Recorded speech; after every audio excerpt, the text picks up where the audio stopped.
ME 8793 Process Planning and Cost Estimation. In this video, we are going to see the introduction to PPC. இந்த வீடியோவில் நம்ம என்ன பார்க்க போகிறோம் அப்படின்னா ப்ராசஸ் பிளானிங் அண்ட் காஸ்ட் எஸ்டிமேஷனோட ப்ரீஃப் எக்ஸ்பிளனேஷன். இந்த சப்ஜெக்டில் வந்து என்னென்ன யூனிட்ஸ் இருக்குது, இந்த யூனிட்ஸில் வந்து அதோட ப்ரீஃப் எக்ஸ்பிளனேஷன் அண்ட் இந்த சப்ஜெக்டோட இம்பார்ட்டன்ஸ் இதை பற்றி தான் வந்து இந்த வீடியோவில் வந்து நம்ம பார்க்க போகிறோம். First of all, objective of process planning and cost estimation. The subject oda main objective enna appadina to introduce the process concept to make cost estimation for various product after process planning. Concept of cost estimation. Cost estimation oda concept என்னன்ற வந்து concept for various product. நிறைய products இருக்கு, அதோட needs and then அதோட essential need என்ன அப்படின்றத வந்து நம்ம வந்து இந்த சப்ஜெக்டில் பார்க்க போகிறோம். ஆஃப்டர் தி ப்ராசஸ் பிளானிங், ஒரு ப்ராடக்ட்டுக்கு வந்து ப்ராசஸ் பிளானிங் எப்படி பண்ணணும், இந்த ப்ராசஸ் பிளானிங் முடிச்சப்பறம் அதுக்கு ப்ராடக்ட்டுக்கு வந்து எப்படி காஸ்ட் எஸ்டிமேட் பண்ணுறது, அதை பற்றி தான் வந்து இந்த சப்ஜெக்டில் படிக்க போகிறோம். அதான் வந்து இந்த சப்ஜெக்டோட மெயின் ஆப்ஜெக்டிவ். இந்த சப்ஜெக்டில் வந்து மொத்தம் 5 யூனிட்ஸ் இருக்குது. One is introduction to process planning, and second is process planning activities, third is introduction to cost estimation, and fourth one is production cost estimation, and fifth one is measuring time calculation. இந்த 5 units தான் வந்து இந்த சப்ஜெக்டில் வந்து நம்ம படிக்க போகிறோம். ஒரு யூனிட்லேயும் என்னென்ன இருக்குது, என்னென்ன டாபிக்ஸ் இருக்குது அப்படின்ற வந்து நம்ம ப்ரீஃபாக வந்து இந்த வீடியோவில் வந்து பார்த்துடலாம். First unit, introduction to process planning. First of all, what is process planning? Process planning na enna? Process planning is the systematic determination of the engineering processes and system to manufacture a product competitively and economically. Process planning na systematic determination of engineering process. ஒரு product செய்ய போகிறோம் அப்படின்னா ஒரு ப்ராடக்டை வந்து அப்படியே டேரெக்டாக நம்ம செஞ்சிட முடியாது. அதுக்கு சிஸ்டமேட்டிக் ப்ரொசீஜர் இருக்குது, ப்ராசஸ் இருக்குது. அதை வந்து என்னென்னு வந்து ஃபஸ்ட்டு டிட்டர்மைன் பண்ணணும். டிட்டர்மைன் பண்ணி அதுக்கப்புறம் வந்து அந்த ப்ராடக்டை வந்து மேனுஃபேக்சரிங் பண்ணணும். எப்படி மேனுஃபேக்சரிங் பண்ணணும்னா, that product will meet the competitively and economically. இந்த ப்ராடக்ட் வந்து அதே மாதிரி நிறையா ப்ராடக்ட் இருந்தாலும் நம்ம ப்ராடக்ட் வந்து சேல் ஆகிற மாதிரி இருக்கணும், காம்படேட்டிவாக இருக்கணும், அது சொல்ல எக்கனாமிக்காகவும், காசு வந்து கம்மியாகவும் இருக்கணும். சொல்லலாம் குவாலிட்டி அதிகமாகவும் காஸ்ட்டு கம்மியாகவும் ப்ராடக்ட் வந்து நம்ம மேனுஃபேக்சரிங் பண்ணணும். அப்படி மேனுஃபேக்சரிங் பண்ணால் தான் நம்ம வந்து மார்க்கெட்டில் வந்து காம்படேட்டிவ் ப்ராடக்ட் வந்து நம்மளால் சேல் பண்ண முடியும். நெக்ஸ்ட் வந்து பார்த்தீங்கன்னா, இந்த யூனிட்டில் வந்து மெயினாக வந்து இந்த 5 டாபிக்ஸ் தான் வந்து நம்ம பார்க்க போகிறோம். என்னென்னு பார்த்தீங்கன்னா, methods of process planning, drawing interpretation, material evaluation, steps in process selection, production equipment and tooling selection. Method of process பிளானிங்கில் வந்து என்னென்ன இருக்குது அப்படின்னா, மெத்தட் ஆஃப் ப்ராசஸ் பிளானிங் என்ன பார்க்க போகிறோன்னா, என்னென்ன மெத்தட்ஸ் ஆஃப் ப்ராசஸ் பிளானிங் இருக்குது அதை பற்றி தான் பார்க்க போகிறோம். ஃபார் எக்ஸாம்பிள் வந்து manual process planning, computer aided process planning. இந்த ஓல்டு டேஸில் வந்து பார்த்தீங்க அப்படின்னா வந்து மேனுவல் ப்ராசஸ் பிளானிங் தான் யூஸ் பண்ணிட்டு இருந்தோம். ட்ராயிங்கை வச்சு கேட்லாக் புக்கு இதெல்லாம் யூஸ் பண்ணிட்டு வந்து ப்ராசஸ் பிளானிங்கை வந்து நம்ம வந்து இந்த சார்ட்லாம் யூஸ் பண்ணி க்ரியேட் பண்ணி வச்சுருந்தோம். இப்போ வந்து பார்த்தீங்கன்னா கம்ப்யூட்டர் எய்டட் ப்ராசஸ் பிளானிங் வந்துச்சு. இந்த SAP, PLM இதெல்லாம் வந்து பார்த்தீங்க அப்படின்னா கம்ப்யூட்டர் எய்டட் ப்ராசஸ் பிளானிங் தான். அந்த ட்ராயிங் ப்ராடக்டோட ட்ராயிங் மெட்டீரியல் எல்லாமே வந்து நம்ம ஃபீட் பண்ணிட்டோம் அப்படின்னா அதோட சீக்வன்ஸ் ஆஃப் ஆப்ரேஷன்ஸ் எல்லாமே வந்து நம்ம அதில் ஃபீட் பண்ணி வச்சிட்டோம் அப்படின்னா ஈஸியாக வந்து நம்மளால் ப்ராசஸ் பண்ணி வந்து பண்ண முடியும். ஓகே, இந்த நெக்ஸ்ட் வந்து பார்த்தீங்கன்னா ட்ராயிங் இன்டர்பிரேஷன். ட்ராயிங் இன்டர்பிரேஷன் அப்படின்னா ஒன்றும் இல்லை, ட்ராயிங் எக்ஸ்பான்ஷன், ட்ராயிங்கை வந்து எக்ஸ்பேண்ட் பண்ணுறது. ஒரு அசம்பிளி ட்ராயிங் இருக்கும், ஒரு ப்ராடக்ட் இருக்குன்னா ஒரு மெயின் அசம்பிளி ட்ராயிங் இருக்கும், இந்த மெயின் அசம்பிளி டிராயிங் வந்து சப் அசம்பிளி, சப் அசம்பிளிலேருந்து இன்னொரு சப் அசம்பிளி, அந்த சப் அசம்பிளிலேருந்து பார்ட் டிராயிங். இந்த மாதிரி தான் வந்து இந்த ப்ராடக்ட் அந்த காம்பவுண்ட் டிராயிங் வந்து செப்பரேட் பண்ணுவாங்க. ஒரு காம்பவுண்ட் இருக்குன்னா ஒரே அதில் வந்து ஒரே பார்ட்டாக வந்து இருக்காது. அது வந்து பார்த்தீங்கன்னா அசம்பிளியாக ஃபார் எக்ஸாம்பிள் கார் எடுத்துட்டோம் அப்படின்னா ஸ்டேரிங் அசம்பிளி இருக்கும், ஆக்சில் அசம்பிளி இருக்கும், டிஃபரன்ஷியல் அசம்பிளி இருக்கும், பிரேக்கிங் அசம்பிளி இருக்கும், என்ஜின் அசம்பிளி இருக்கும். இந்த மாதிரி தனித்தனியாக அசம்பிளி. அது தனித்தனியாக அசம்பிளியில் வந்து அதுலேருந்து சப் அசம்பிளி வரும். அந்த சப் அசம்பிளிலேருந்து வந்து பார்த்தீங்கன்னா பார்ட் டிராயிங் வரும். அதான் வந்து டிராயிங் எக்ஸ்பான்ஷன், டிராயிங் இன்டர்பிரிட்டேஷன் சொல்லுவோம். இதில் வந்து பார்த்தீங்கன்னா என்னென்ன இருக்கும் அப்படின்னா என்னென்ன டீட்டெயில்ஸ் எல்லாம் வந்து பார்க்க போகிறோம் அப்படின்னா டிராயிங்கோட டைமென்ஷன்ஸ். ஒரு டிராயிங் இருக்குன்னா டைமென்ஷன் கண்டிப்பாக இருக்கும். டைமென்ஷன், மெட்டீரியல் ஸ்பெசிஃபிகேஷன், அந்த ப்ராடக்ட் வந்து எந்த மெட்டீரியலில் பண்ணுறாங்க, அண்ட் தென் ஏதாவது special material treatment, I mean heat treatment process ஏதாவது பண்ணுறோமா அந்த மெட்டீரியலில் அதை மென்ஷன் பண்ணோம். Tolerance, limits, fits, geometrical tolerancing, surface place, இதெல்லாமே வந்து அந்த டிராயிங்கில் வந்து நம்ம கிளியராக வந்து மென்ஷன் பண்ணணும் இந்த பார்ட் டிராயிங்கில். இதை பற்றி தான் வந்து இந்த டிராயிங் இன்டர்பிரிட்டேஷனில் வந்து நம்ம பார்க்க போகிறோம். And third one is material evaluation, material selection evaluation. இதில் வந்து என்ன பார்க்க போகிறோம் அப்படின்னா என்ன டைப்ஸ் ஆஃப் மெட்டீரியல் இருக்குது, அந்த மெட்டீரியலோட ப்ராப்பர்ட்டிஸ், அதை பற்றி நம்ம வந்து ஃபஸ்ட்டு கிளியராக தெரிஞ்சுக்கணும். அது என்னன்னு தெரிஞ்சால் தான் அந்த ப்ராடக்ட்டுக்கு என்ன மாதிரி மெட்டீரியல் நம்மளால் யூஸ் பண்ண முடியும், எக்கனாமிக்கலாக எந்த மெட்டீரியல் யூஸ் பண்ணலாம், அண்ட் கஸ்டமர் ரெக்யர்மெண்ட் இல்லைனா அதோட அப்ளிகேஷன்ஸ்க்கு ஏற்ற மாதிரி மெட்டீரியல் வந்து நம்ம செலக்ட் பண்ணணும். செலெக்ஷன் ப்ராசஸ் அண்ட் மெத்தட்ஸ், என்ன மாதிரி மெட்டீரியல் எவாலுவேஷன் மெத்தட்ஸ் இருக்குது அப்படின்னு பார்க்கலாம். அது வந்து பார்த்தீங்கன்னா shapes and geometry consideration. First வந்து மெட்டீரியலோட ஷேப் அண்ட் ஜாமெட்ரி வந்து நம்ம பார்க்கணும். அந்த டிராயிங்கை வச்சு அதோட ஜாமெட்ரி, அதை ஷேப்ஸ் வந்து பார்க்கணும். ஃபார் எக்ஸாம்பிள் சில மெட்டீரியல்லாம் வந்து பார்த்தீங்கன்னா நம்ம மார்க்கெட்டில் வந்து பார்த்தீங்கன்னா ஸ்கொயர் ராடு இருக்கும், சர்க்குலர் ராடு இருக்கும், அதோட டைமென்ஷன்ஸ் இருக்கும். சர்க்குலர் ஷேப்பில் டைமென்ஷன் 20 mm, 25 mm, அதெல்லாம் ஆல்ரெடி என்ன மாதிரி அவைலபிள் இருக்குது அதெல்லாம் வந்து பார்த்தீங்கன்னா அதெல்லாம் வந்து நம்ம தெரிஞ்சு வச்சுக்கணும். நெக்ஸ்ட்டு வந்து பார்த்தீங்கன்னா material properties requirement. Material properties வந்து என்ன அப்படின்னு பார்த்தீங்கன்னா mechanical properties, physical properties, service environment, அந்த மாதிரி இதெல்லாம் வந்து நம்ம தெரிஞ்சு வச்சுக்கணும். நெக்ஸ்ட் வந்து பார்த்தீங்கன்னா மேனுஃபேக்சரிங் கன்சிடரேஷன். மேனுஃபேக்சரிங் கன்சிடரேஷன்னா மேனுஃபேக்சரிங் பண்ணுறதுக்கு என்ன நம்ம கன்சிடர்லாம் பண்ணணும், interchangeability, easy design, quality and quantity extra. இதெல்லாம் வந்து பார்த்தீங்கன்னா இந்த மெட்டீரியல் எவாலுவேஷனில் வந்து நம்ம பார்க்க போகிற சப் டாபிக்ஸ். ஓகே,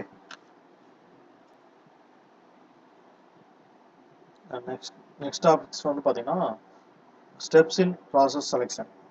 இந்த ப்ராசஸ் செலெக்ஷன் அப்படின்னா என்னென்னா process is a method of shaping, joining or finishing a material. ப்ராசஸ்ன்றது வந்து ஒன்றும் இல்லை, ஒரு ரா மெட்டீரியல்லேருந்து ஒரு ப்ராடக்ட் ஃபினிஷிங் ப்ராடக்டாக பண்ணுறது. ஃபார் எக்ஸாம்பிள் சேவ் பண்ணுறது, ஒரு ரா மெட்டீரியலுக்கு அது வந்து நமக்கு தேவையான ஷேப் வந்து சேவ் பண்ணுறது, இல்லை அந்த ரெண்டு இண்டிவிஜுவல் பார்ட்ஸ் இருக்குது அதை ரெண்டையும் வந்து நம்ம அசம்பிள் பண்ணுறது, ஜாயின் பண்ணுறது, இதெல்லாம் பண்ணி அந்த ப்ராடக்டை வந்து நம்ம ஃபினிஷ் பண்ணுறது வந்து பார்த்திங்கன்னா ப்ராசஸ்ன்னு சொல்லுவோம். அந்த ப்ராசஸ் பண்ணுறதுக்கு என்ன மாதிரி ஸ்டெப்ஸ் எல்லாம் வந்து நம்ம ஃபாலோ பண்ணுறோம், அதை பற்றி தான் வந்து இந்த ஸ்டெப்ஸ் இன் ப்ராசஸ் செலெக்ஷனில் பார்க்க போகிறோம். இந்த ப்ராசஸ் செலெக்ஷன் வந்து பார்த்தீங்கன்னா choose the right manufacturing process at the design stage itself. ஒரு ப்ராடக்ட் செய்ய போகிறோம் அப்படின்னா அந்த ப்ராடக்ட்டுக்கு ஏற்ற மாதிரி என்ன மாதிரி ப்ராசஸ் பண்ண போகிறோம் அப்படின்றத வந்து டிசைன் ஸ்டேஜ்லேயே வந்து நம்ம சூஸ் பண்ணிடலாம். ஓகே, இந்த கார் இருக்குது அப்படின்னா காரோட பாடி எல்லாம் பண்ண போகிறோம்னா அது வந்து சீட் மெட்டல் ஒர்க் பண்ண போகிறோம், இல்லை காம்போசிட்டில் பண்ணுறோம். ஓகே, என்ஜினோட அவுட்டர் கேசிங் பண்ண போகிறோம்னா அது வந்து கேஸ்டிங் பண்ணுவோம். இன்னர் போர் அண்டு சிலிண்டர் பிஸ்டன்லாம் பண்ண போகிறோம் அப்படின்னா அதை வந்து மெஷினிங் பண்ணுவோம். அது மாதிரி எந்த மாதிரி ப்ராசஸ் நம்ம பண்ண போகிறோம், ஃபார் எக்ஸாம்பிள் வந்து casting, moulding, deformation methods, power method, special method, இந்த மாதிரி என்ன மாதிரி மெத்தட் வந்து நம்ம பண்ண போகிறோம் அப்படின்ற வந்து நம்ம டிசைன் ஸ்டேஜ்லேயே வந்து நம்ம என்ன மாதிரி ப்ராசஸ் பண்ண போகிறோன்ற வந்து செலக்ட் பண்ணிடணும். அதுக்கு என்னென்ன ஸ்டெப்ஸ் இருக்குது அதெல்லாம் வந்து இந்த ஸ்டெப்ஸ் இன் ப்ராசஸ் செலெக்ஷன் டாப்பிக்கில் வந்து நம்ம பார்க்க போகிறோம். Next topic is production equipment and tooling selection. இந்த ப்ரொடக்ஷன் எக்யூப்மெண்ட் அண்ட் டூலிங் செலெக்ஷனில் வந்து பார்த்தீங்கன்னா ஸோ ப்ரொடக்ஷன் பண்ணுறதுக்கு தேவையான எக்யூப்மெண்ட் அண்ட் டூலிங் வந்து எப்படிலாம் செலக்ட் பண்ணுறோம். ஃபார் எக்ஸாம்பிள் வந்து ஒரு எக்யூப்மெண்ட் செலக்ட் பண்ணுறோம் அப்படின்னா ஃபேக்டர்ஸ் வந்து கன்சிடர் பண்ணோம். Technical factors and operational factors. டெக்னிக்கல் ஃபேக்டர்ஸில் வந்து என்னென்ன கன்சிடர் பண்ண போகிறோம்னா physical size of the work பீஸோட சைஸ். ஒர்க் பீஸோட சைஸை பொறுத்து தான் வந்து நம்ம வந்து என்ன சொல்கிறேன் மெஷினை வந்து செலக்ட் பண்ணோம். ஃபார் எக்ஸாம்பிள் வந்து நீங்கள் ஒர்க் ஷாப்லாம் எம்டி டூலாம் வந்து ஒர்க் பண்ணியிருப்பீங்க. சின்ன சைஸ் ஒர்க் பீஸ் அப்படின்னா சின்ன சைஸ் லேத்தி செலக்ட் பண்ணிக்கலாம். பெரிய சைஸ்னால் பெரிய சைஸ் லேத் செலக்ட் பண்ணோம். அந்த மாதிரி சக்கெல்லாம் வந்து வேரி ஆகும். 3 ஜார் சக் யூஸ் பண்ணோம், 4 ஜார் சக் யூஸ் பண்ணோம். அந்த மாதிரி வந்து சைஸ் ஆஃப் தி ஆப்ஜெக்டை பொறுத்து ஒர்க் பீஸை பொறுத்து வந்து எக்யூப்மெண்ட் செலக்ட் பண்ணோம். அதே மாதிரி மெஷின் அக்யூரேசி, நமக்கு தேவையான அவுட்புட் அக்யூரேசியை பொறுத்து மெஷினை வந்து செலக்ட் பண்ணோம். நெக்ஸ்ட் வந்து சர்ஃபேஸ் ஃபினிஷ், கட்டிங் ஃபோர்ஸ், இதெல்லாம் டிபெண்ட் பண்ணி வந்து எக்யூப்மெண்ட் இதெல்லாம் வந்து டெக்னிக்கல் ஃபேக்டரில் வரும் எக்யூப்மெண்ட் செலக்ட் பண்ணுறப்போ. அதான் நெக்ஸ்ட் வந்து பார்த்தீங்கன்னா ஆப்ரேஷன் ஃபேக்டர். ஆப்ரேஷன் ஃபேக்டர்னா பேட்ச் சைஸ், கெப்பாசிட்டி, அந்த ப்ராடக்டோட பேட்ச் சைஸ். இந்த போல்டு நட்டில் மட்டும் அப்படின்னா ஒரு லேக்ஸ் அண்ட் லேக்ஸ் ஒரே பேட்சில் வந்து இந்த மாதிரி 1000 ப்ராடக்ட் 1 lakh ப்ராடக்ட் வந்து நம்ம செய்வோம். இல்லை பர்டிகுலர் ப்ரீசியஸ் ப்ராடக்ட்னா 10, 20 இந்த மாதிரி தான் செய்வோம். அதுக்கேற்ற மாதிரி பேட்ச் சைஸை பொறுத்தும் வந்து நம்ம எக்யூப்மெண்ட் செலக்ட் பண்ணோம். அதை ப்ராடக்டோட கெப்பாசிட்டி பொறுத்தும் செலக்ட் பண்ணோம். ஓகே, நெக்ஸ்ட் வந்து பார்த்தீங்கன்னா டூலிங் செலெக்ஷன். டூலிங் செலெக்ஷனில் வந்து பார்த்தீங்க அப்படின்னா அதுலேயும் 3 ஃபேக்டர்ஸ் வந்து கன்சிடர் பண்ணோம். ஒன்று வந்து கன்ஸ்ட்ரெயினில் வந்து பார்த்தீங்க என்ன அப்படின்னா மேனுஃபேக்சரிங் ப்ராக்டிஸ்னால் நம்ம யூஸ் பண்ணுற டூலோ ஜிக்ஸ் அண்ட் ஃபிக்ஸரோ அது வந்து நம்ம எவ்வளோ நேரம் நம்ம யூஸ் பண்ணுறோம், எவ்வளோ நேரம் ஐடியலாக வச்சுருப்போம். ஏன்னா வந்து இதே ஜிக்ஸு இதே ஃபிக்ஸர் வந்து பார்த்தீங்கன்னா வேறு ப்ராடக்ட்டுக்கு வந்து யூஸ் ஆகும். Okay, same jigs and fixture வந்து வேறு ஒரு கம்பெனி இருக்குது அப்படின்னா வந்து நம்ம ஒரே ப்ராடக்ட் வந்து மேனுஃபேக்சரிங் பண்ண போகிறல ஆல்டர்னேட்டாக 2-3 ப்ராடக்ட் வந்து வேறு ப்ராடக்ட் வந்து நம்ம மேனுஃபேக்சரிங் பண்ணிட்டு இருக்கோம். இப்போ இந்த ப்ராசஸ் பிளானிங் பண்ணுறப்போ வந்து பார்த்தீங்கன்னா இந்த பர்டிகுலர் ப்ராடக்ட்டுக்கு வந்து எவ்வளோ நேரம் நம்ம பண்ண போகிறோம், மேனுஃபேக்சரிங் ப்ராக்டிஸ் இந்த ப்ராடக்ட் வந்து எவ்வளோ நேரம் நம்ம பண்ண போகிறோம், எவ்வளோ நேரம் வந்து அந்த நம்ம டூலை வந்து யூஸ் பண்ண போகிறோம், அது தேவைப்படும். அதே மாதிரி எந்த மாதிரி manufacturing process, capacity, processing time, cutting tool and availability, இதெல்லாம் வந்து பார்த்தீங்க அப்படின்னா நம்ம டூலிங் செலெக்ஷன் டூலிங் செலக்ட் பண்ணுறப்போ வந்து பார்த்தீங்கன்னா இருக்கிற கன்ஸ்ட்ரெயின்ஸ். ஓகே, நெக்ஸ்ட் வந்து பார்த்தீங்கன்னா ஆப்ரேட்டிங் ரெக்யர்மெண்ட். வந்து பார்த்தீங்கன்னா அந்த ஆப்ரேஷன் பண்ணுறதுக்கு என்னென்ன ரெக்யர்மெண்ட்னா work piece material, part geometry and operation. Work பீஸ்க்கு யூஸ் பண்ணுற மெட்டீரியல், எந்த மாதிரி மெட்டீரியல் யூஸ் பண்ணுறோமோ அதுக்கேற்ற மாதிரி வந்து ஜிக்ஸ் அண்ட் ஃபிக்ஸர் வந்து செலக்ட் பண்ணோம். அதே மாதிரி பார்ட் ஜாமெட்ரி, காம்ப்ளெக்ஸான ஜாமெட்ரியா இல்லை ஈஸியான ஜாமெட்ரியா, அதை பொறுத்து வந்து வேரி ஆகும். நெக்ஸ்ட் வந்து ஆப்ரேஷன், எந்த மாதிரி டைப்ஸ் ஆப்ரேஷன் பண்ண போகிறோம் அதுக்கேற்ற மாதிரி வந்து ஜிக்ஸ் அண்ட் ஃபிக்ஸர் வந்து நம்ம செலக்ட் பண்ணோம். நெக்ஸ்ட் வந்து பார்த்தீங்க அப்படின்னா ஃபேக்டர்ஸ் அஃபெக்டிங் தி டூல் பெர்ஃபார்மன்ஸ். சில ஃபேக்டர்ஸ்லாம் வந்து பார்த்தீங்கன்னா கட்டிங் டூல் இருக்கு இல்லைங்களா, அது அப்போ வந்து அந்த சில ஃபேக்டர்ஸ்லாம் வந்து அஃபெக்ட் பண்ணும். என்னென்ன ஃபேக்டர்ஸ் பார்த்தீங்கன்னா கட்டிங் டூல் மெட்டீரியல், நம்ம யூஸ் பண்ணுற cutting tool stainless steel HSS use பண்ணுவோம் இல்லை கார்பைட் டூல் யூஸ் பண்ணுவோம். ரெண்டுக்கும் நிறைய டிஃப்ரென்ஸ் இருக்குது. ஓகேங்களா, கட்டிங் டூல் மெட்டீரியல் வேரி ஆகும். கட்டிங் டூல் ஜாமெட்ரி, அதோட ஜாமெட்ரி பொறுத்து வந்து அதோட பெர்ஃபார்மன்ஸ் வேரி ஆகும். Cutting fluids, ordinary waters use பண்ணோம், இதெல்லாம் சோப் ஆயில் யூஸ் பண்ணுவோம். இந்த மாதிரி எந்த மாதிரி கட்டிங் ஃப்ளூயிட் யூஸ் பண்ணுமோ அதுக்கேற்ற மாதிரி வந்து அந்த கட்டிங் டூலோட பெர்ஃபார்மன்ஸ் வந்து வேரி ஆகும். இதெல்லாம் வந்து பார்த்தீங்கன்னா ப்ரொடக்ஷன் எக்யூப்மெண்ட் அண்ட் டூலிங் செலெக்ஷனில் நம்ம கன்சிடர் பண்ண வேண்டிய சில ஃபேக்டர்ஸ். நெக்ஸ்ட் வந்து பார்த்தீங்கன்னா what are the information required to process planning. Process planning பண்ணுறதுக்கு என்னென்ன பேசிக் ரெக்யர்மெண்ட்ஸ் எல்லாம் தேவை.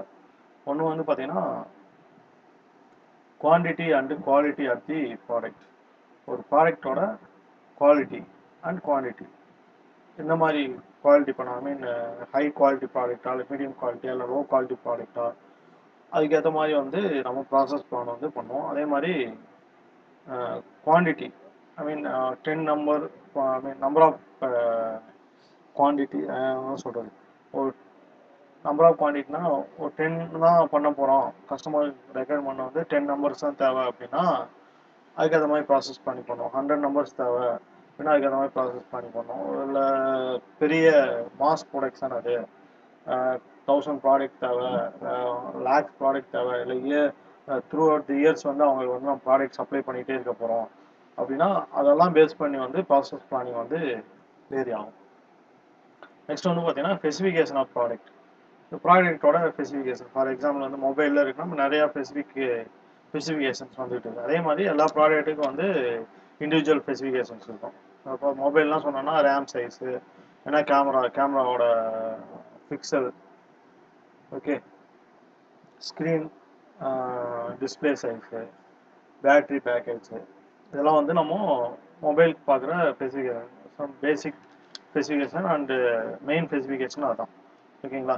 அதே மாதிரி எல்லா ப்ராடக்ட்டுக்கும் வந்து ஸ்பெசிஃபிகேஷன்ஸ் இருக்கும். அந்த ஸ்பெசிஃபிகேஷனுக்கு ஏற்ற மாதிரி ப்ராசஸ் பிளானிங் வந்து வேரி ஆகும். நெக்ஸ்ட் வந்து பார்த்தீங்கன்னா availability of machine, tool and workers. நம்மகிட்ட இருக்கிற machines and cutting tools and jigs and fixtures and manpower இதெல்லாம் பொறுத்து வந்து ப்ராசஸ் பிளானிங் வந்து வேரி ஆகும். அந்த ஆப்ரேட்டிங் டைம், அந்த ப்ராடக்ட் செய்கிறதுக்கு எவ்வளோ டைம் ஆகும், அந்த ஆப்ரேஷன் பண்ணி ரா மெட்டீரியல்லேருந்து ஃபினிஷிங் ப்ராடக்டாக வெளியே வர்றதுக்கு எவ்வளோ டைம் ஆகும், இதெல்லாம் வந்து நம்ம ப்ராசஸ் பிளானிங் பண்ணுறதுக்கு தேவையான வெரி இம்பார்ட்டன்ட் க்ரூஷியல் திங்ஸ். இதெல்லாம் இல்லாமல் வந்து நம்மளால் ப்ராசஸ் பிளானிங் வந்து பண்ண முடியாது. இதான் வந்து ப்ராசஸ் பிளானிங் பண்ணுறதுக்கு தேவையான முக்கியமான things. Unit 2 process planning activities. இந்த ப்ராசஸ் பிளானிங் ஆக்டிவிட்டீஸில் நான் பார்க்க போகிற மெயின் டாபிக்ஸ், இந்த யூனிட்ல இருக்கிற சப் டாபிக்ஸ் வந்து பார்த்தீங்கன்னா process parameters calculations for various production process, selection of jigs and fixtures, election of quality assurance methods, set of documents for process planning, economics of process planning and case studies. இதெல்லாம் வந்து பார்த்தீங்கன்னா இந்த process planning activities நான் பார்க்க போகிற sub topics. First வந்து பார்த்தீங்கன்னா process parameters calculations for various production process.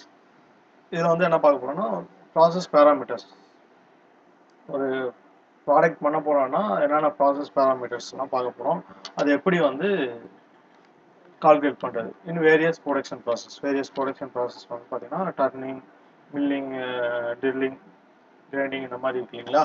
அது வந்து அந்த மாதிரி ப்ராசஸ்க்கு வந்து எப்படி வந்து process parameter calculate. Process parameter for example வந்து cutting speed, feed rate, depth of cut, okay, இதெல்லாம் வந்து தான் வந்து இந்த ஃபர்ஸ்ட் டாப்பிக்கில் வந்து நம்ம பார்க்க போகிறோம். அண்ட் செகண்ட் வந்து பார்த்தீங்கன்னா selection of jigs and fixture. Jigs and fixture அப்படின்னா ஜிக்ஸ் அப்படின்னா ஒன்றும் இல்லை, ஒரு ஒர்க்கை வந்து ஹோல்ட் பண்ணும் அஸ் வெல் அஸ் கட்டிங் டூலையும் வந்து கைட் பண்ணும். இதான் வந்து ஜிக்ஸ்ன்னு சொல்லுவோம். ஃபிக்சர்னா வந்து only hold the work piece வந்து ஹோல்ட் மட்டும் பண்ணும், கட்டிங் டூலை வந்து கைட் பண்ணணும். இதான் வந்து ஜிக்ஸ் அண்ட் ஃபிக்சர் இருக்கிறது டிஃப்ரெண்ட்டு. மாஸ் ப்ரொடக்ஷன்லாம் போகிறப்போ வந்து பார்த்தீங்கன்னா ஒரே டைமென்ஷனில் இருக்கிற சிமிலர் ப்ராடக்ட்லாம் வந்து பண்ணுறப்போ பார்த்தீங்கன்னா நம்ம வந்து ஜிக்ஸ் யூஸ் பண்ணோம். ஃபார் எக்ஸாம்பிள் மேக்ஸிமம் வந்து இந்த ட்ரில்லிங், போரிங் ஆப்ரேஷன்ஸ்க்குலாம் வந்து பார்த்தீங்க அப்படின்னா ஜிக்ஸ் யூஸ் பண்ணோம். ஃபிக்சர்லாம் வந்து பார்த்தீங்கன்னா ஒரு ஹோல்டிங் டிவைசஸ் தான், எல்லாத்துக்குமே யூஸ் பண்ணோம். என்ன சொல்கிறது, லேத்தில் யூஸ் பண்ணோம், கிரைண்டிங்கில் யூஸ் பண்ணோம், மில்லிங்கில் யூஸ் பண்ணோம், ஸ்க்ரேப்பிங்கில் யூஸ் பண்ணோம், எல்லாமே வந்து நம்ம ஃபிக்சர்ஸ் வந்து யூஸ் பண்ணோம். ஸ்பெஷல் ஃபிக்சர்ஸ் இருக்குது, ஸ்பெஷல் டைப்ஸ் ஆஃப் காம்பவுண்ட்ஸ் எல்லாம் பண்ணுறப்ப பார்த்தீங்கன்னா ஸ்பெஷல் ஃபிக்சர்ஸ் எல்லாம் யூஸ் பண்ணுவோம். அதுக்கு எப்படி இல்லாமல் வந்து ஜிக்ஸ் அண்ட் ஃபிக்சர் வந்து செலக்ட் பண்ணுறது, அதுக்கு என்னென்ன ப்ரொசீஜர்ஸ் இருக்குது, அதை வந்து பார்த்தீங்கன்னா அந்த ஆக்டிவிட்டீஸ் எல்லாம் வந்து பார்த்தீங்கன்னா இந்த செலெக்ஷன் ஆஃப் ஜிக்ஸ் அண்ட் ஃபிக்சரில் வந்து பார்க்க போகிறோம். அண்ட் தேர்ட் ஒன்று பார்த்தீங்கன்னா election of quality assurance method. Quality வந்து ரொம்ப முக்கியம். இந்த ப்ராடக்ட் செஞ்சு நம்ம அப்படியே சேல் பண்ண முடியாது. as per the design, as per the customer requirement எல்லாமே வந்து அந்த ப்ராடக்ட் வந்து மீட் பண்ணுதான்றது வந்து இந்த குவாலிட்டி அஷூரன்ஸ் மெத்தட் யூஸ் பண்ணி தான் வந்து நம்ம செக் பண்ணணும். செக் பண்ணி அந்த நீட்ஸ் எல்லாம் அதை ஃபில்ஃபில் பண்ணி அந்த ஃபார் எக்ஸாம்பிள் வந்து அதோட ஜாமெட்ரிக்கல் நீட்ஸ், டைமென்ஷன், ஷேப்ஸ், அதான் நெக்ஸ்ட் வந்து அதோட பெர்ஃபார்மன்ஸ், அது கரெக்டாக வந்து கஸ்டமர் என்ன கேட்டிருக்காங்களோ அதுக்கேற்ற மாதிரி அது பெர்ஃபார்ம் பண்ணுதா, அதோட லைஃப், அதோட அப்பியரன்ஸ் எல்லாமே வந்து பார்த்தீங்கன்னா அந்த குவாலிட்டி அஷூரன்ஸ் மெத்தட் தான் நம்ம செக் பண்ணோம். அதுக்கு குவாலிட்டி அஷூரன்ஸ் மெத்தட்ஸ் வந்து நிறைய டூல்ஸ் எல்லாம் வந்து யூஸ் பண்ணுறாங்க.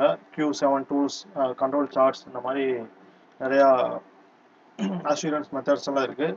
அதெல்லாம் யூஸ் பண்ணி பார்க்குறாங்க. நெக்ஸ்ட் வந்து பார்த்தீங்கன்னா இன்ஸ்பெக்ஷன் மெத்தட்ஸ் வந்து பார்த்தீங்க அப்படின்னா, ஃபார் எக்ஸாம்பிள் டிபெண்டிங் ஆன் ப்ராடக்டோட காஸ்ட் அண்டு அப்ளிகேஷன்ஸை பொறுத்து குவாலிட்டி இன்ஸ்பெக்ஷன் மெத்தடும் மாறும். ஒரு மேனுவல் இன்ஸ்பெக்ஷன் இருக்குது, fully automated, semi automated inspection, அந்த வெர்னியர் காலிபர், ஸ்க்ரூ கேஜ் இதெல்லாம் யூஸ் பண்ணி வந்து மேனுவலாக வந்து பண்ணுவோம். அதோட இந்த ப்ராடக்ட் இல்லை பர்டிகுலர் பார்ட் எங்கே போயிட்டு அசம்பிள் பண்ண போகிறோமோ அதுக்கேற்ற மாதிரி வந்து அதோட இன்ஸ்பெக்ஷன் மெத்தட்ஸ் வந்து இருக்கும். இல்லை ரொம்ப ப்ரீசியஸாக ரொம்ப சர்ஃபேஸ் ஃபினிஷ் ரொம்ப அதிகமாக இருக்கணும், அதே மாதிரி மைக்ரான் லெவல் டாலரன்ஸ் வந்து மெயின்டைன் பண்ணணும், அந்த மாதிரி ரொம்ப அக்யூரேட் டைமென்ஷன்ஸ் தேவைப்படுற இடத்துல வந்து நம்ம ஃபுல்லி ஆட்டோமேட்டட் மிஷின்ஸ் போவோம். ஃபார் எக்ஸாம்பிள் வந்து CM கோஆர்டினேட் மெஷரிங் மிஷின் இதெல்லாம் யூஸ் பண்ணி வந்து நம்ம செக் பண்ணுவோம். இன்ஸ்பெக்ஷன் மெத்தட் வந்து பார்த்தீங்க அப்படின்னா 100% இன்ஸ்பெக்ஷன் அண்ட் சாம்பிளிங் இன்ஸ்பெக்ஷன் இருக்குது. 100% இன்ஸ்பெக்ஷன்னா செஞ்சு வர எல்லா ப்ராடக்ட்டையும் வந்து நம்ம இன்ஸ்பெக்ட் பண்ணுவோம். சாம்பிளிங் இன்ஸ்பெக்ட்னா ஒரு 10 ப்ராடக்ட் செஞ்சுட்டு 10 ப்ராடக்ட்டில் ஒன்று எடுத்து நான் சாம்பிள் எடுத்து செக் பண்ணுவோம். இந்த சாம்பிள் எடுத்து செக் பண்ணுறப்பே வந்து பார்த்தீங்க அப்படின்னா ப்ராடக்ட் கரெக்டாக இருக்குது அப்படின்னா மிஷினோட செட்டப் எல்லாமே சேமாக இருக்குது. இப்போ பார்த்தீங்கன்னா ஃபுல்லாக வந்து CNC வந்துருச்சு. CNC வச்சு தான் வந்து நம்ம மேனுஃபேக்சரிங் பண்ணிகிட்டு இருக்கோம். ஒன்ஸ் செக் பண்ணி வச்சிட்டோம் அப்படின்னா டூலு ஒர்க் பீஸ் எல்லாமே செட் பண்ணி வச்சிட்டோன்னா ப்ராடக்ட் வந்து ஆட்டோமேட்டிக்காக த்ரூ கம்ப்யூட்டரோட கண்ட்ரோல்னால, நியூமெரிக்கல் கண்ட்ரோல்னால ப்ராடக்ட் முடிச்சுட்டு வெளியே வந்துடும். நம்ம வந்து லோடிங் அன்லோடிங் மட்டும் தான் பண்ணிகிட்டு இருக்கோம். இப்போது அந்த மெஷின் வந்து கரெக்டாக செய்யுதா இல்லையான்றது வந்து பார்க்கணும் அப்படின்னா வர ஒரு ப்ராடக்ட்டையும் செக் பண்ணலாம். இல்லை மாஸ் ப்ரொடக்ஷனில் இருக்குது அப்படின்னா இந்த போல்ட் நட்டெல்லாம் இருக்குது அப்படின்னா எல்லா ப்ராடக்ட்டையும் வந்து நம்ம செக் பண்ண முடியாது, அது டைம் இருக்காது. ஸோ அந்த மாதிரி டைமில் வந்து பார்த்தீங்கன்னா ஒரு சாம்பிளிங் ஒரு பேட்சில் வந்து பார்த்தீங்கன்னா ஒரு 10 ப்ராடக்ட்டு ஒன்று இல்லைன்னா 100 ப்ராடக்ட்டுக்கு ஒன்று வந்து நம்ம எடுத்து செக் பண்ணுவோம். செக் பண்ணுறப்போ வந்து பார்த்தீங்கன்னா ப்ராடக்ட் கரெக்டாக ஆஸ் பர் டைமென்ஷன்ஸ் இருக்குது அப்படின்னா ஃபர்தராக நெக்ஸ்ட்டு 100 செக் பண்ணுவோம். நெக்ஸ்ட்டு 100 செக் பண்ணுறப்பையும் ஓகே ஆயிடுச்சு. நெக்ஸ்ட்டு 100 செக் பண்ணுறப்போ வந்து பார்த்தீங்கன்னா அந்த டைமென்ஷன் வேரியேஷன்ஸ் வருது அப்படின்னா நான் போயிட்டு கட்டிங் டூல் செக் பண்ணுவோம். கட்டிங் டூல் வந்து பிளெண்ட் ஆகிடுச்சா, இல்லைனா வந்து மெஷினிங் ஃபிக்சர்ஸில் வந்து ஏதாவது அலைன்மெண்ட் சேஞ்ச் பண்ணணுமா, இதெல்லாம் வந்து நம்ம செக் பண்ணிவிட்டு நம்ம அதெல்லாம் வந்து ஃபிக்ஸ் பண்ணணும், அந்த ப்ராப்ளம் வந்து ஃபிக்ஸ் பண்ணணும். இதெல்லாம் வந்து பார்த்தீங்க அப்படின்னா எலெக்ஷன் ஆஃப் குவாலிட்டி அஷூரன்ஸ் மெத்தட்ஸில் வந்து நம்ம பார்க்க போகிறது. நெக்ஸ்ட் பார்த்தீங்கன்னா set of documents for process planning. That means set of documents required for process planning. Process planning பண்ணுறதுக்கு என்னென்ன டாக்குமெண்ட்ஸ் எல்லாம் தேவை. For example assembly and part drawing. First வந்து பார்த்தீங்கன்னா டிசைன் டிபார்ட்மெண்ட் வந்து இந்த ப்ராடக்டோட மெயின் அசம்பிளி வந்து சப் அசம்பிளி, அதோட பார்ட் டிராயிங்ஸ் எல்லாமே தேவை. ஸ்பெசிஃபிகேஷன்ஸ் ஆஃப் மெஷின் டூல், நம்மளுக்கு அந்த ப்ராடக்ட் செய்யறதுக்கு எந்த மாதிரி மிஷின்ஸ் தேவை, அதோட ஸ்பெசிஃபிகேஷன்ஸ் 3 ஆக்சிஸ் சிஎன்சியா, இதில் வந்து 4 ஆக்சிஸ் 5 ஆக்சிஸ் மிஷின் தேவையா, ஃப்ளாட் பெட் தேவைங்களா, இல்லை ஸ்லைடிங் பெட் தேவையா, இந்த மாதிரி அதோட மெஷினோட ஸ்பெசிஃபிகேஷன்ஸ் வந்து நம்ம தேவைப்படும். நெக்ஸ்ட் வந்து பார்த்தீங்கன்னா மெஷினிங் ஹேண்ட் புக், அந்த மெஷினோட ஹேண்ட் புக்ஸ் தேவைப்படும். Size and standard material commercially available in market. For example வந்து நட்டு போல்டெல்லாம் வருது அப்படின்னா அதெல்லாம் வந்து ஆல்ரெடி மார்க்கெட்லேயே அவைலபிளாக இருக்கும். ஒரு ப்ராடக்ட் செய்கிறோம் அப்படின்னா அந்த 100% ஆஃப் ப்ராடக்ட் வந்து நம்ம கம்பெனிலே வந்து செய்ய மாட்டோம். எந்தெந்த ப்ராடக்ட்லாம் வந்து மெயின் ப்ராடக்ட்டோ அந்த மெயின் ப்ராடக்ட் மட்டும் நம்ம செய்வோம். மிச்சதெல்லாம் வந்து மார்க்கெட்டில் இதெல்லாம் கமர்ஷியலாகவே கிடைக்குதோ அதெல்லாம் வந்து பார்த்திங்கன்னா நம்ம மார்க்கெட்லேருந்து வாங்கி அதை நம்ம அசம்பிளியில் வந்து யூஸ் பண்ணிக்குவோம். ஃபார் எக்ஸாம்பிள் நட்டு போல்ட் அண்டு கீஸ் இதெல்லாம் வந்து மார்க்கெட்லேயே வந்து ரெடியாக அவைலபிளாக கிடைக்கும். என்ன மாதிரி ஸ்டாண்டர்ட்ஸ், எந்த மாதிரி மெட்டீரியல் எல்லாமே எல்லா வேரியன்ட்லேயும் கிடைக்கும். நம்மளுக்கு என்ன தேவையோ அதை வந்து நம்ம வாங்கி யூஸ் பண்ணிக்கலாம். அதெல்லாம் வந்து நம்ம செஞ்சுட்டு இருந்தோம் அப்படின்னா நமக்கு இன்னும் இந்த ப்ராடக்ட் செய்கிறதுக்கு டைம் வந்து அதிகமாக எடுத்துக்கும். Okay, and standard time for each operation. ஒரு ஆப்ரேஷன் பண்ணுறதுக்கு வந்து நம்ம ஸ்டாண்டர்ட் டைம் வந்து எவ்வளோ ஆகும் அப்படின்றத வந்து நம்ம ஸ்டடி பண்ணி வச்சுருக்கோம். I mean work study, method study எல்லாம் இருக்குது. அதை யூஸ் பண்ணி பர்டிகுலர் ப்ராடக்ட் பண்ணுறதுக்கு எவ்வளோ டைம் ஆகும் இதெல்லாம் வந்து நம்ம ஸ்டடி பண்ணி வச்சுருக்கோம். அதெல்லாம் வந்து பார்த்தீங்க அப்படின்னா அந்த ப்ராசஸ் பிளானிங் பண்ணுறதுக்கு தேவையான basic and essential need of the documents. Next வந்து பார்த்தீங்கன்னா economics of process planning. Economics of process planning அப்படின்னா ஒன்றும் இல்லை, fundamental knowledge of cost estimation and costing. That means cost estimation பண்ணுறதுக்கு தேவையான ஃபண்டமெண்டல் நாலேஜஸ், அதை பற்றி தான் வந்து இந்த எக்கனாமிக்ஸ் ஆஃப் ப்ராசஸ் பிளானிங் பார்க்க போகிறோம். நெக்ஸ்ட் வந்து கேஸ் ஸ்டடிஸ், சம் ப்ராடக்டை வந்து வச்சுட்டு அதோட ப்ராசஸ் பிளானிங் ஆக்டிவிட்டிஸ் எப்படி பண்ணுறத வந்து நம்ம கேஸ் ஸ்டடிஸை வந்து பார்க்க போகிறோம். இதான் வந்து இந்த செகண்ட் யூனிட். இந்த செகண்ட் யூனிட்ல வந்து நம்ம இதெல்லாம் வந்து பார்க்க போகிறோம். தென் unit 3, introduction to cost estimation. First of all, what is cost estimation?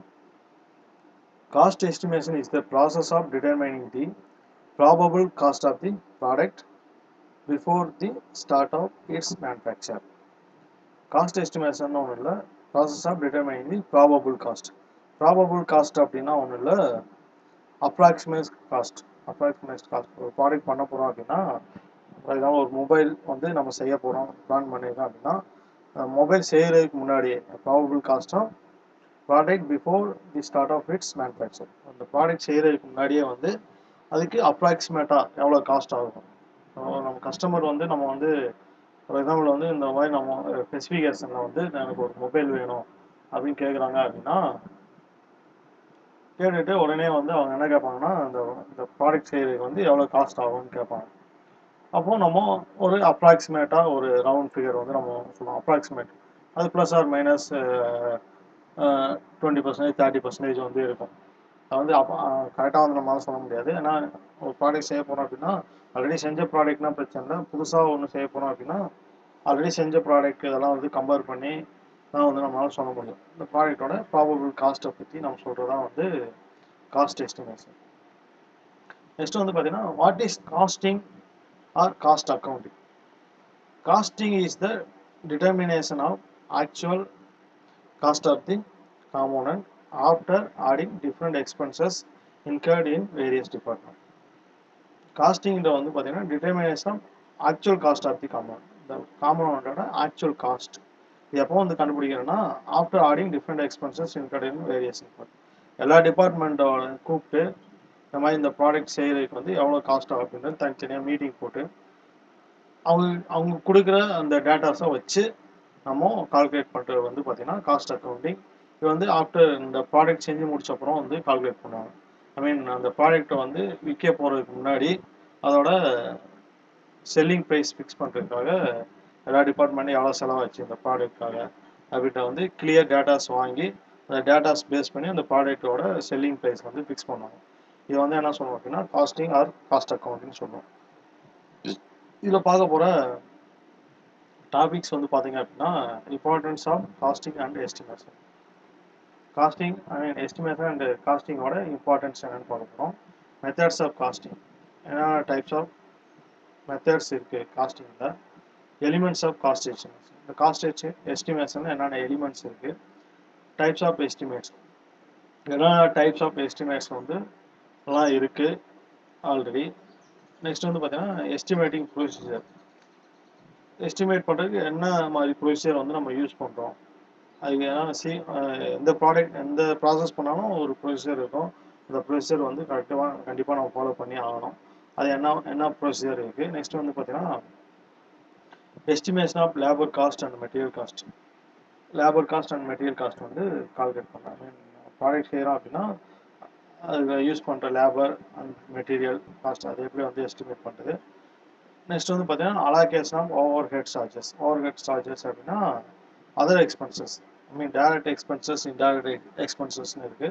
அது இன்டைரக்ட் எக்ஸ்பென்சஸ்லாம் வந்து பார்த்தீங்கன்னா என்னென்ன இருக்குது, அதை எப்படி அலோகேட் பண்ணுறது, அதை பற்றி பார்க்குறது. நெக்ஸ்ட் வந்து பார்த்தீங்கன்னா calculation of depreciation cost. Depreciation அப்படின்னா வந்து பார்த்தீங்கன்னா ஒன்றும் இல்லை, தேய்மானம். நம்ம மெஷின் இருக்கும், மெஷின் ஒன்று புதுசாக வாங்கியிருப்போம், ஒரு 5 இயர்ஸ் 10 இயர்ஸ் வந்து பார்த்தீங்க அப்படின்னா ஒரு மெஷின் இருக்குது அப்படின்னா வாங்கி ஒரு வருஷத்தில் அதை நம்ம திரும்ப சேல் பண்ணுறோம், இல்லை அதை மாற்றுறோம் அப்படின்னா 10 லேக் வாங்கியிருக்கோன்னா 1 இயரில் அதோட வேல்யூ வந்து 9 லேக்காக இருக்கும். ஒரு 5 இயர்ஸ் போயிடுச்சு அப்படின்னா அதோட வேல்யூ வந்து 3 லேக்ஸாக இருக்கும். அது என்ன ரீசன் அப்படின்னா அதோட தேய்மானம், அது யூசேஜை பொறுத்து வந்து அதோட காஸ்ட் வந்து ரெடியூஸ் ஆகிட்டே வரும். அதே மாதிரி நம்ம அதை என்ன மாதிரி மெஷின்ஸ் யூஸ் பண்ணுறோம், எந்த மாதிரி டூல்ஸ் எல்லாம் யூஸ் பண்ணுறோம், அதோட டிப்ரிசியேஷன் காஸ்ட்டு இதெல்லாம் வந்து பார்த்திங்கன்னா இதை வந்து கால்குலேட் பண்ண போகிறோம். இதான் வந்து நம்ம தேர்ட் யூனிட்டில் பார்க்க போகிற டாபிக்ஸ். அந்த நெக்ஸ்ட் வந்து பார்த்திங்கன்னா ப்ரொடக்ஷன் காஸ்ட் எஸ்டிமேஷன்.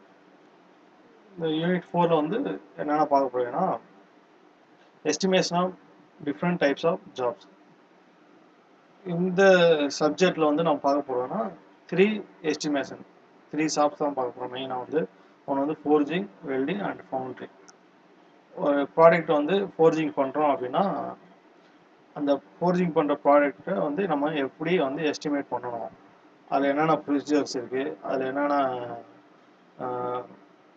லாஸஸ்லாம் ஆகும், மெட்டீரியல் லாஸஸ் என்ன ஆகும், இதெல்லாம் வந்து கன்சிடர் பண்ணி அந்த ஃபோர்ஜிங் ப்ராடக்ட்டு, அந்த ஃபோர்ஜிங் ஷாப்பில் செய்கிற ப்ராடக்டோட காஸ்ட்டை வந்து நம்ம எப்படி எஸ்டிமேட் பண்ணுறது. அதே மாதிரி வெல்டிங்கில் வந்து என்ன டைப்ஸ் ஆஃப் வெல்டிங் யூஸ் பண்ணுறோம், for gas welding, arc welding, அது என்ன எலக்ட்ரோடு யூஸ் பண்ணுறோம், எவ்வளோ லென்த்து வெல்ட் பண்ணுறோம், அதுக்கு எவ்வளோ கரண்ட் கன்சம்ஷன் ஆகுது, என்ன டைப்ஸ் ஆஃப் கேஸ் யூஸ் பண்ணுறோம், கேஸோட கன்சம்ஷன் என்ன, அதெல்லாம் பேஸ் பண்ணி வந்து காஸ்ட்டை வந்து எஸ்டிமேட் பண்ணோம். நெக்ஸ்ட் வந்து ஃபவுண்ட்ரினா கேஸ்டிங். இந்த ப்ராடக்ட் வந்து கேஸ்டிங் பண்ணுறதுக்கு வந்து என்ன மாதிரி செலவெல்லாம் ஆகுது, எவ்வளோ ஒர்க்கர்ஸ் தேவைப்படுறாங்க, என்ன மாதிரி மெட்டீரியல் இருக்குது, அதை எப்படி ஹீட் பண்ணுறோம், மோல்ட் பண்ணுறோம், அதெல்லாம் வந்து எஸ்டிமேட் பண்ணுறது தான் வந்து இந்த மெயின். ஃபார் எக்ஸாம்பிள் நிறையா ஷாப்ஸ் இருக்குது. நம்ம இந்த சப்ஜெக்டில் படிக்க போகிறது வந்து ஃபோர்ஜிங், வெல்டிங் அண்டு ஃபவுண்ட்ரி. இதான் வந்து ரொம்ப முக்கியமாக வந்து பார்க்க போகிறோம். அண்ட் யூனிட் 5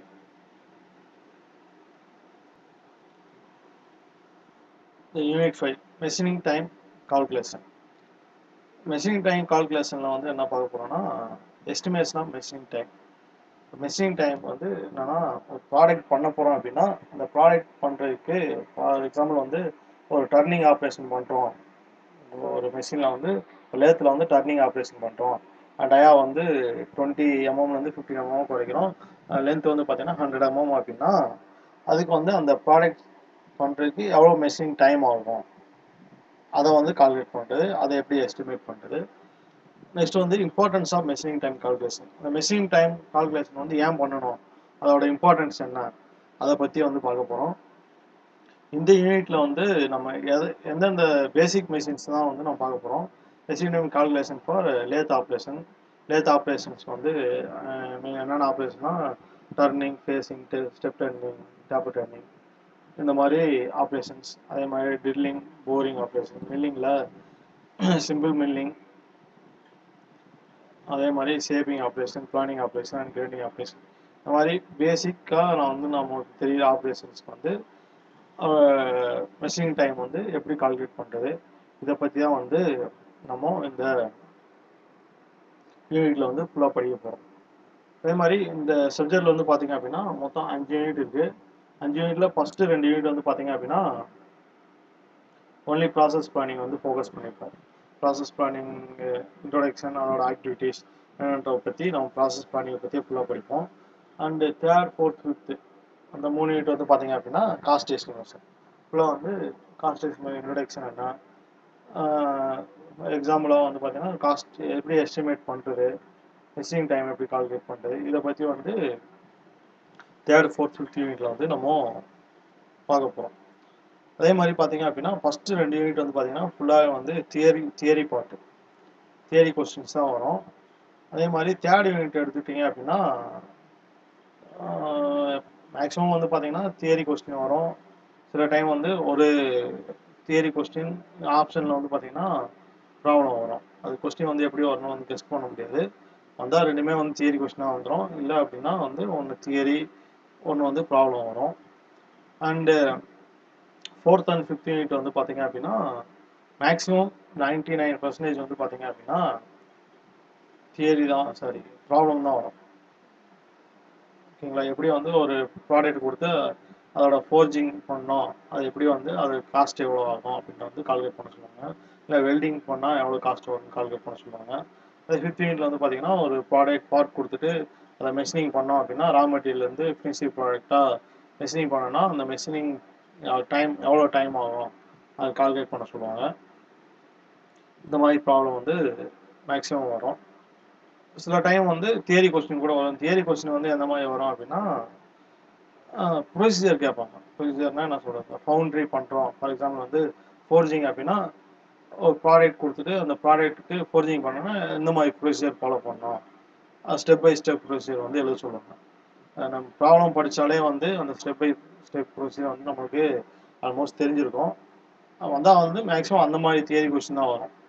இல்லைனா வந்து மேக்ஸிமம் வந்து ப்ராப்ளம் தான் வரும். ஃபஸ்ட்டு 2 யூனிட் வந்து பார்த்தீங்க அப்படின்னா ஃபுல்லாகவே வந்து தியரி.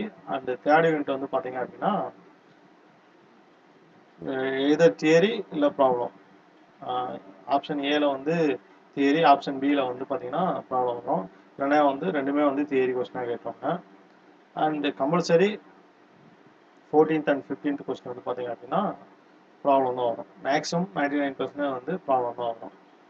இதான் வந்து இந்த சப்ஜெக்ட் பற்றி பேசிக்காக நம்ம தெரிஞ்சுக்க வேண்டிய விஷயம்.